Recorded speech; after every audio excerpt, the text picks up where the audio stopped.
अभी कोई सवाल हो जितने साथी यहाँ पर बैठे हैं। अभी उधर से सवाल आ रहा है, एक बार उधर से सवाल ले लेते हैं। Sir I Sania Shamsher from BLLB third year. Sir मेरा क्वेश्चन आपसे ये है कि जो प्रगति है और प्रकृति है, सर ये दोनों एक ही सिक्के के दो पहलू हैं। सर अगर हम प्रकृति की तरफ जाते हैं तो प्रगति का विनाश होता है, और सर अगर हम प्रकृति को चूज करते हैं तो प्रगति का विनाश होता है।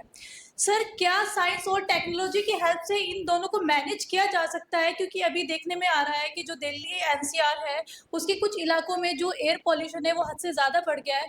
इन सब को हम लोग कैसे मैनेज कर सकते हैं, और क्या क्या पहलू हैं जो हम लोग इनके मतलब आने वाले टाइम में इनसे डील कर सकते हैं, और क्या क्या कदम अभी तक उठाए जा चुके हैं? देखो, ये सच्चाई है, नेचर में आज के टाइम में पॉल्यूशन काफी बढ़ रहा है और उसके लिए सरकार ठोस कदम उठा भी रही है। आजकल मान लो एयर में पॉल्यूशन कम हो और उसके लिए अनेकों कदम उठा रही है सरकार। जैसे आप लोग देखते हो, व्हीकल्स भी आजकल जो है बैटरी के इलेक्ट्रिक व्हीकल का यूज होना, डीजल के व्हीकल्स को कुछ कम करना और पेट्रोल के व्हीकल को बढ़ाना, तो ये बहुत सारे कार्यक्रम है जो सरकार के द्वारा चलाए जा रहे हैं। एक अहम बात है।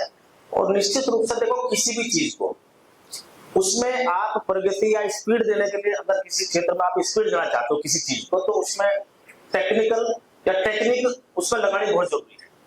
तो आप किसी भी काम को अगर टेक्निकल रूप से, साइंटिफिक रूप से बढ़ाएंगे तो उसमें निश्चित रूप से अच्छा रिजल्ट हमारे सामने आ सकता है। और ये वही है, सरकार जो है आज डिजिटल रूप से, टेक्निकल रूप से, साइंटिफिक रूप से हर चीज में आगे बढ़ रही है और उसका रिजल्ट हमारे सामने आ रहा है।